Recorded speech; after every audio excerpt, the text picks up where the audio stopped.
इसकी लगी रे लगन भगवान में, उसका दिया रे जलेगा तूफान में। इसकी लगी रे लगन भगवान में, उसका दिया रे जलेगा तूफान में।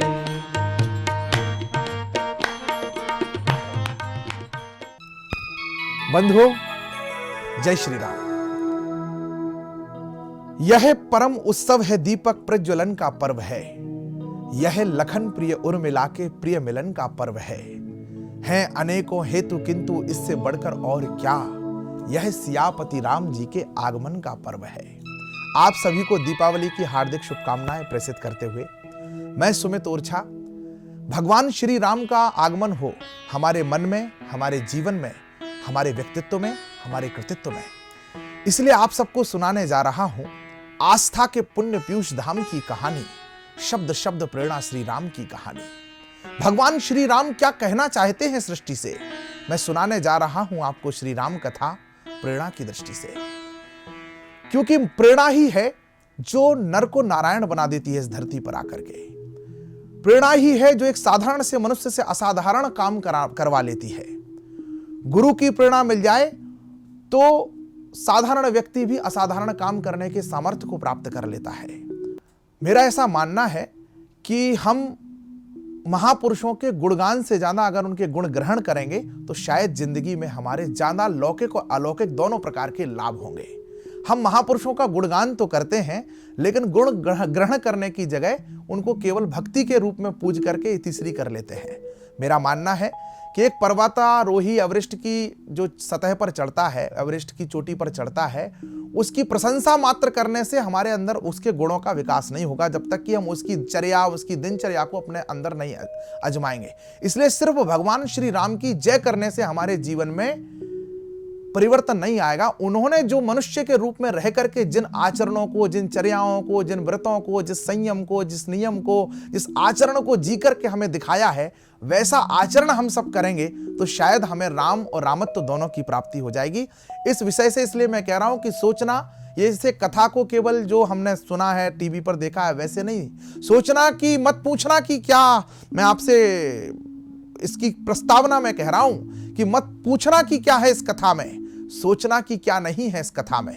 वेद पुराणों का सार है इस कथा में, समाया सारा संसार है इस कथा में, समाज शास्त्र की संकल्पना है इस कथा में, कर्तव्य पूर्ण जीवन की कल्पना है इस कथा में, मित्रता के मंत्र हैं इस कथा में, विज्ञान के अकल्पित यंत्र हैं इस कथा में, परिवार का प्रबंधन है इस कथा में, स्नेह का सुबंधन है इस कथा में, नीति शास्त्र की नीतियां हैं इस कथा में, अनुकरणीय युग रीतियां हैं इस कथा में, दर्शन शास्त्र का दर्शन है इस कथा में, जीवन पथ का प्रदर्शन है इस कथा में, अध्यात्म की अवधारणा है इस कथा में, धर्मयुक्त धारणा है इस कथा में,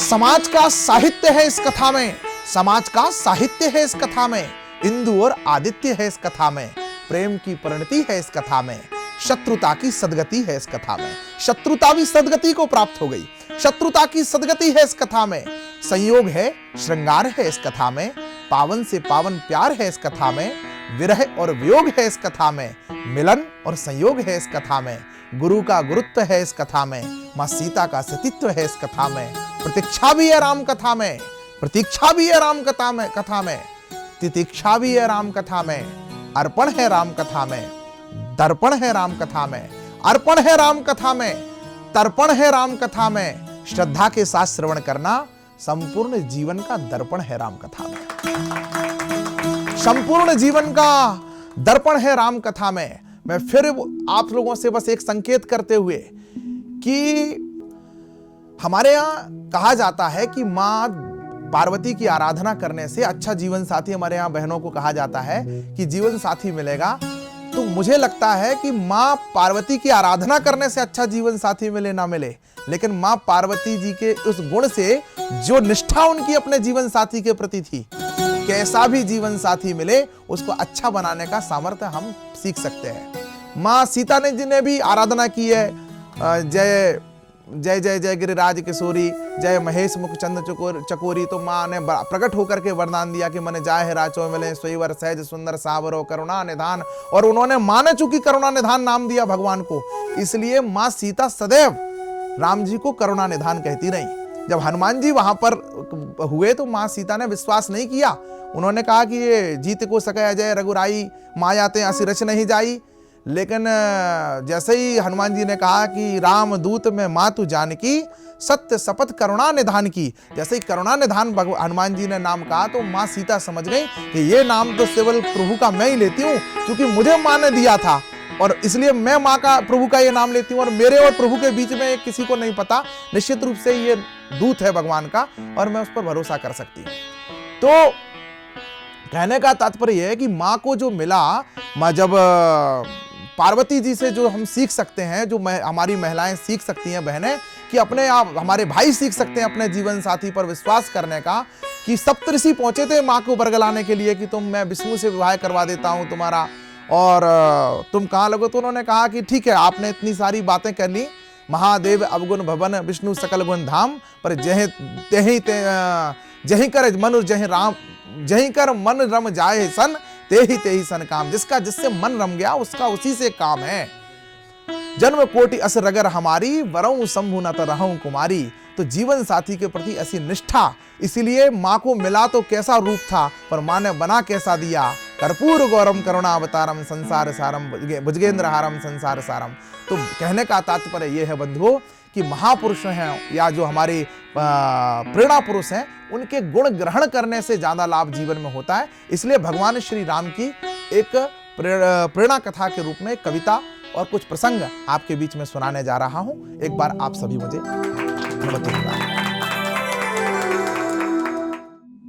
हम सदियों से सुनते आए गाथा अनुपम धाम की, भवसागर की वैतरणी उस 2 अक्षर के नाम की। कैसा अद्भुत नाम है, कैसा अनुपम नाम है, कैसा अद्वितीय नाम है राम।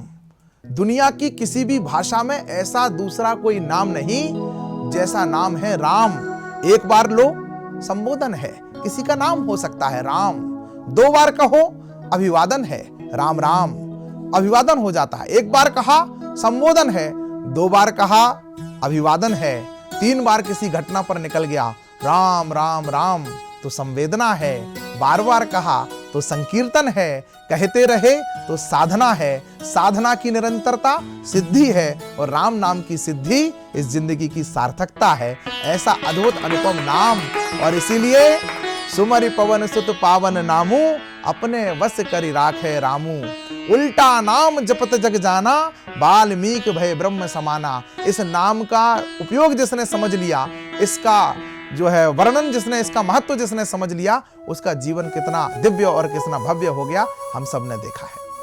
हम सदियों से सुनते आए उस नाम की वंदना, उस नाम के गुणों की वंदना मैं आप सभी के बीच में कहने जा रहा हूं कि हम सदियों से सुनते आए। टीवी पर देखा है, टेलीविजन पर हमने देखा है, सीरियल्स में देखा है और विभिन्न कथा पंडालों में, कथाओं प्रसंगों में हमने राम जी का कथा सुनी है। उस कथा में मैं प्रवेश नहीं करूंगा कि जन्म कैसे हुआ, लेकिन जन्म के साथ क्या प्रेरणा आई, मैं वहां बात करूंगा केवल प्रेरणाओं के रूप में। मैं इतना स्पष्ट करते हुए कविता को प्रारंभ करता हूं कि हम सदियों से सुनते आए गाथा अनुपम धाम की, भवसागर की वैतरणी उस 2 अक्षर के नाम की। 4 वेद का सार वही है, वो जीवन रस गीता है। 4 चौपाइयों में बाबा ने गीता कह दी। कर्म प्रधान विश्व करी राखा, जो जस करई सो तस फल चाखा।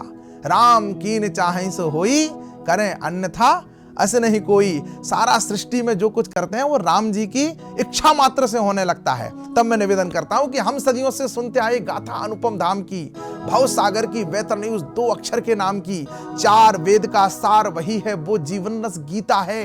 मन में लक्ष्य लिए लक्ष्मण है, भक्ति स्वरूपा सीता है। 3 लोक और 10 दिशाएं, महिमा सारे वर्णों में। अतुलित बल के धाम विराजे, हनुमान जी चरणों में। प्रभु ने कैसे की लीलाएं वो तो सबने जानी है, लेकिन हम क्या सीखें उनसे बात मुझे बतलानी है। लेकिन हम क्या सीखें उनसे बात मुझे बतलानी है। प्रश्न खड़ा है। मैं आपको कुछ जिज्ञासाओं से जोड़ता हूं। जो हमारे न्यूज वर्ल्ड के दर्शक हैं, मैं उनसे निवेदन करता हूं, अब राम जी के जीवन से कुछ जिज्ञासाओं को जोड़िएगा। वो जिज्ञासाएं आपको उन प्रेरणाओं से जोड़ देंगी जिन प्रेरणाओं को लिखने के लिए, कहने के लिए मैं ये कथा कर रहा हूं। कि प्रश्न खड़ा है, दशरथ घर ही क्यों जाए थे राम जी, प्रश्न खड़ा है, कंटक पथ ही क्यों अपनाए राम जी, वन में चलेंगे और नंगे पैर चलेंगे। प्रश्न खड़ा है, कंटक पथ ही क्यों अपनाए राम जी। प्रश्न खड़ा है, शबरी जूठन क्यों खाए थे राम जी। इसलिए खाए थे कि हम अपने किसी भाई को, किसी बहन को अस्पृश्य माने, छुआछूत माने। राम जी तो कहते हैं, जाति भेदो ना ग्राहो श्यानम नयम भिन्नता। मैं किसी भी प्रकार के जातिवाद को स्वीकार नहीं करता हूं। जो देश राम को मानता है उसे राम की भी माननी पड़ेगी। और हिंदू सहोदरा भवा, सारा हिंदू हमारा भाई है, ऐसा भाव को लेकर के मन में जीना पड़ेगा। तब जाकर के राम को मानना और राम की भक्ति का अभिप्राय जिंदगी में सार्थक होगा। प्रश्न खड़ा है, सबरी झूठन क्यों खाए थे राम जी। प्रश्न खड़ा है, सुविधाओं को क्यों ठुकराया राम ने। प्रश्न खड़ा है, सुविधाओं को क्यों ठुकराया राम ने। चित्रकूट से दंडक वन पथ क्यों अपनाया राम ने। राम जी का पथ सुविधाओं का पथ नहीं है। राम जी ने सुविधाएं जहां देखी तुरंत उस स्थान को त्याग कर दिया। अयोध्या छोड़ी ही थी, छोड़ते ही साथ वो निषाद राज मिल गया। मित्र बोले, प्रभु वन का राज्य मिला है, हमारा राज्य करो, हम बन के ही राजा हैं। तो आप राजा करो, हम सब सेवा करेंगे। 14 वर्ष का वनवास आराम से कट जाता प्रभु का। फिर चित्रकूट में आए, चित्रकूट में भी भोकाल टाइट हो गया। अद्भुत भोकाल था, 3-3, 4-4 चक्रवर्ती राजा सम्राट मनाने आए थे प्रभु को। चाहते तो वहीं पूरा वनवास काट देते थे, लेकिन नहीं। क्यों? उत्तर से दक्षिण तक पैदल क्यों घूमा था राम ने। उत्तर से दक्षिण तक पैदल क्यों घूमा था राम ने। अवधपुरी की माटी लेकर क्यों चूमा था राम ने। अवधपुरी की माटी लेकर क्यों चूमा था राम ने। प्रभु ने आकर संबंधों को एक नया अनुबंध दिया। मंगलाचरण समाप्त हुआ, अब कथा के प्रसंग में जा रहा हूं। प्रभु ने आकर संबंधों को एक नया अनुबंध दिया। जिस रिश्ते की जो मर्यादा, उसको वही प्रबंध दिया। त्रेता में हुए राम, उसके बाद सारे रिश्ते जिस दर्पण में देखे गए, उस दर्पण का नाम है राम। पुत्र कैसा, राम जैसा। मित्र कैसा, राम जैसा। शिष्य कैसा, राम जैसा। सखा कैसा, राम जैसा। नागरिक कैसा, राम जैसा। राजा कैसा, राम जैसा। भक्त कैसा, राम जैसा। भगवान कैसा, राम जैसा। और किसी ने रावण के कान में पूछ लिया, शत्रु कैसा, बोला राम जैसा। प्रभु ने आकर संबंधों को एक नया अनुबंध दिया। जिस रिश्ते की जो मर्यादा, उसको वही प्रबंध दिया। क्या इतना कि रावण को यमलोक उन्हें पहुंचाना था। मैं राम जन्म के हेतु तक पहुंचने की चेष्टा कर रहा हूं। बाबा तुलसी लिखते हैं कि नाना भांति राम अवतारा, रामायण सतकोटि अपारा। राम जन्म के हेतु अनेका, परम विचित्र एक ते एका। हरि अवतार हेतु जेह होई, इद मिथ्यम कोई जान न सोई। और सत्य संध पालक श्रुति सेतु, राम जन्म जग मंगल हेतु। जग के मंगल के लिए राम जी का एक जगह संकेत करते हैं, बाकी अनेक कारण भगवान श्री राम के अवतरण के बताए जाते हैं। मैं एक कारण देने की इस कथा में कोशिश कर रहा हूं। अगर आपको लगे कि प्रभु का अवतरण इस निमित्त हुआ है, तो मुझे आपकी तालियां, आपका आशीर्वाद, आपकी प्रतिक्रियाएं मुझ तक पहुंचे कि क्या इतना कि रावण को यमलोक उन्हें पहुंचाना था। हिरण्याकश्यप को मारना था प्रभु को। 1 मिनट में खम्मे से प्रकट हुए प्रभु, मारा चले गए। अगर किसी राक्षस को वध करने के लिए आना होता तो 1 मिनट में पैदा होते चले जाते। मानुषैया से था कि हम आपकी शिशु की लीला करेंगे आपकी गोदी में। ऐसी मां कौशल्या से भी सुनते हैं, एक कथा है कि मां कौशल्या के भी पुत्र बन करके आना था।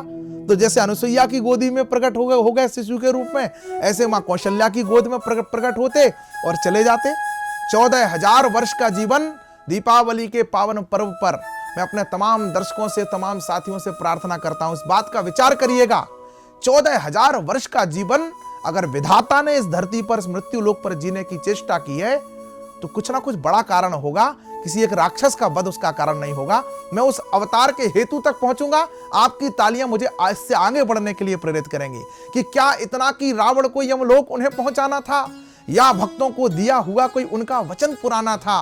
पर भक्तों की झोली तो वो पल में ही भर सकते थे और सीधे लंका में जाकर रावण वध कर सकते थे। पर भाता है प्रभु को जो, पर भाता है प्रभु को जो, वो करके हमें दिखाना था। क्योंकि राम को थोड़ा सा हमको भी राम बनाना था।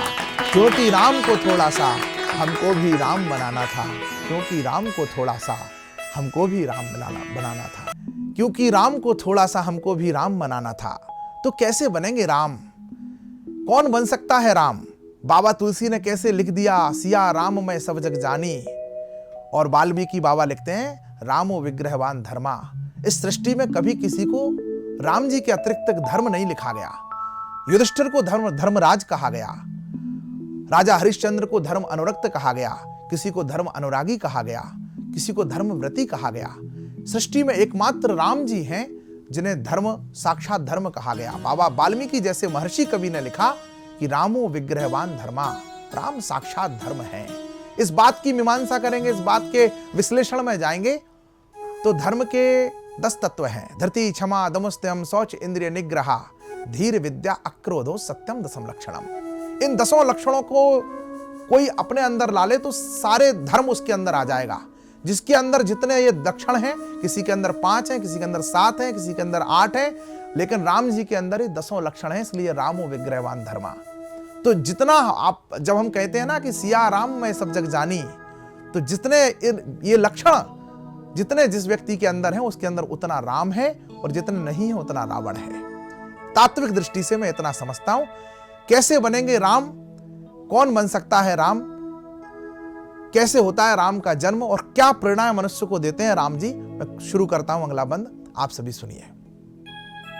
मां की इच्छा थी तो सुंदर सच्चे बनकर प्रकट हुए। मां की इच्छा थी तो सुंदर सच्चे बनकर प्रकट हुए।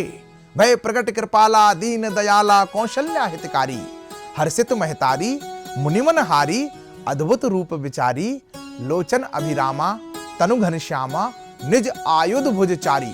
खुद के अस्त्र लेकर के, वैसा नहीं कि तुम दे दोगे बाद में, सारंग धनुर्धारी हैं वो। निज आयुध भुजचारी, खुद का धनुष बाण लेकर के प्रकट हुए, 4 भुजा लेकर के, चतुर्भुज नाथ। लेकिन मां ने देखा कि हमने कहा था कि आप मेरे पुत्र बनकर के आना, लेकिन ये तो भगवान बन के आ गए, अब मैं इनकी पूजा करूं कि इन्हें प्यार करूं। तो माता पुनि बोली, सौमति डोली, तजऊ तात यह रूपा, कीजे शिशु लीला, अति प्रिय शीला, यह सुख परम अनूपा। और मां ने तो ये कहा, सुन बचन सुजाना, रोदन ठाना। शिशु ही नहीं बने, शिशु की भांति रोदन करने लगा विधाता मां की एक आज्ञा पर। मानो भगवान हमको संकेत कर रहे हों कि कितने ही बड़े कुछ बन जाना, कितने ही बड़े कवि, वक्ता, प्रवक्ता, पत्रकार, अधिकारी, नेता, मंत्री, विधायक, प्रधानमंत्री, कुछ भी बन जाना, मां के सामने जाओ तो बच्चे बन करके जाना। मां के सामने बड़े होने की कोशिश की तो जिंदगी में बहुत छोटे हो जाओगे। मां की इच्छा थी तो सुंदर सच्चे बनकर प्रकट हुए। 3 लोक के स्वामी थे पर बच्चे बनकर प्रकट हुए। प्रकट हुए तो माता के हित जीने का संकल्प दिया। तेरा वैभव अमर रहे मां, हम दिन 4 रहे ना रहे। और मां ही नहीं, राम जी जब कहते हैं, प्रसंग आता है दक्षिण की रामायणों में कि नल नील से कहा कि देखो नल नील, सेतु ऐसा बनाना कि उधर से वापस भी हम आ जाए। तब पता नहीं था ना कि फ्लाइट की सुविधा मिल जाएगी, लौटने में विमान मिल जाएगा, तो पुष्पक विमान से हम आ जाएंगे। तो बोले हम लौट के भी आ सके, ऐसा वो बनाना सेतु, पर दोबारा से हमें जो है पूरा जतन करना पड़े। बोले प्रभु अपन लंका विजय करने, सेना चाय से ज्यादा केटली गर्म, कहते हैं ना, कहावत है। तो सेना अपन से ज्यादा आत्मविश्वास में, तो प्रभु से ज्यादा नलिल आत्मविश्वास में। बोले प्रभु अपन सोने की लंका विजय करने जा रहे हैं, और सोने की लंका विजय करने जा रहे हैं तो हम उस पर कब्जा करेंगे, शासन करेंगे, हम वापस क्यों आएंगे यहां क्या रखा है? तो प्रभु ने कहा नहीं, जननी जन्म भूमस्य स्वर्गादपि गरीयसी। सोने की लंका विभीषण को मुबारक हो, मेरे लिए तो मेरी अयोध्या ही जन्मभूमि ही श्रेष्ठ है। तो भगवान श्री राम सिर्फ मां की इच्छा थी, मां और मातृभूमि। मनुष्य का जब आप सोचिए, कल्पना करिए, मैं अपने तमाम युवाओं को, दीपावली प्रकाश का पर्व है, तो जिंदगी के अंधकार से हट करके एक प्रकाश की किरण दिखाता हूं, जिन्हें लग रहा हो कि हमारी जिंदगी का कोई उद्देश्य नहीं है। मैं कहता हूं कि जब विधाता इस सृष्टि पे हुआ है, तो बाबा ने चौपाई स्तुति लिखी है ना, भय प्रकट कृपाला, दीन दयाला, कौशल्या हितकारी। दशरथ हितकारी नहीं लिखा, बाद में कहा विप्र धनु सुर संत हित लीन मनुज अवतार। लेकिन पहले कहा कि मां की सेवा। जब धरती पर आकर के विधाता के जीवन का पहला उद्देश्य मां और मातृभूमि की सेवा है, तो आपके जीवन का, हमारे जीवन का कोई दूसरा उद्देश्य कैसे हो सकता है? मां की इच्छा थी तो सुंदर सच्चे बनकर प्रकट हुए। 3 लोक के स्वामी थे पर बच्चे बनकर प्रकट हुए। प्रकट हुए तो माता के हित जीने का संकल्प दिया। सब देकर भी सकुचाते हैं, माता तुझको अल्प दिया। आशीषों की दिव्य संपदा एकत्रित की राम जी ने इकट्ठा क्या किया? सकल ऋषन पाए आशीषा, चित्रकूट आए जगदीशा। राम जी गए तो ऋषि मुनियों के आश्रमों में होते हुए सिर्फ आशीर्वाद इकट्ठे किए। विभीषण का राज्य जीता, वो सुग्रीव का राज्य बाली को मारा, बाली के राज्य सुग्रीव को दे दिया। नीति के अनुसार अंगद को उसका युवराज बना दिया कि अब विभीषण का जो है, सुग्रीव का बेटा जो है इसका राजा नहीं बनेगा, अगला राजा इसका अंगद बनेगा। तो जिसका जो अधिकार था उसको दे दिया। जब लंका जीती तो विभीषण को दे दी, उनको पहले ही दे क्या दी, पहले ही आते ही साथ लंकेश कह दिया, उनको लंका का पति कह, लंकाधिपति कह दिया। सुग्रीव ने हाथ दबाया, प्रभु क्या कह रहा हो, अभी अपन ने जीता नहीं, आपने उसको राजा बनाने का वचन दे दिया। 1% कल्पना कर लीजिए, अगर हम ना जीत सके तो आपका वचन मिथ्या हो जाएगा प्रभु। राम जी ने कहा वचन मिथ्या नहीं होगा, 14 वर्ष बाद अयोध्या का राज्य अपना है, अयोध्या का राजा बना देंगे विभीषण को, पर वचन मिथ्या नहीं होगा। तो राम जी ने सब तो बांटा है, इकट्ठा क्या किया, जिंदगी में आशीर्वाद इकट्ठे किए। जब विधाता की जीवन की यात्रा में विधाता सिर्फ आशीर्वाद इकट्ठा करने के लिए काम करते हैं, तो हम कौन सी संपदा जोड़ने के, कौन सा कीर्तिमान बनाना चाहते हैं। हमारी भी जिंदगी की असली कमाई लोगों का आशीर्वाद है। हम जिंदगी में जितने आशीर्वाद ले लेंगे उतना ही हमारी जिंदगी की सार्थकता है। तब निवेदन करता हूं कि प्रकट हुए तो माता के हित जीने का संकल्प दिया, सब देकर भी सकुचाते हैं माता तुझको अल्प दिया। आशीषों की दिव्य संपदा एकत्रित की राम ने, स्नेहन की सौम्य सुधा ही वितरित की नहीं राम ने। लुटाया क्या, अपना आशीर्वाद लुटाया, अपना स्नेह लोगों के ऊपर लुटाया। कोल कीत भील वन्य जीव जटायु का अपने पिता के समान अंतिम संस्कार करने वाले राम। मुझे उन लोगों की बुद्धि पर तरस आता है जो राम जी को किसी जाति के जोड़ते हैं, या राम कथा को किसी जाति के चश्मे से देख करके जो है उस पर आरोप लगा करके राम नाम और राम कथा की जो अमृत है उससे दूर हो जाते हैं। आशीषों की दिव्य संपदा एकत्रित की राम ने, स्नेहन की सौम्य सुधा ही वितरित की नहीं राम ने। धर्म अधर्म की लिए धर्म, कर्म की लिए पताका, धर्म कर्म की लिए पताका सदा खड़े थे राम जी। तभी तो हिमगिर के जैसे यथा बड़े थे राम जी, तभी तो हिमगिर के जैसे यथा बड़े थे राम जी। मिलते हैं इससे अगले कड़ी में। इसकी लगी रे लगन भगवान में, उसका दिया रे जलेगा तूफान में। इसकी लगी रे लगन भगवान में, उसका दिया रे जलेगा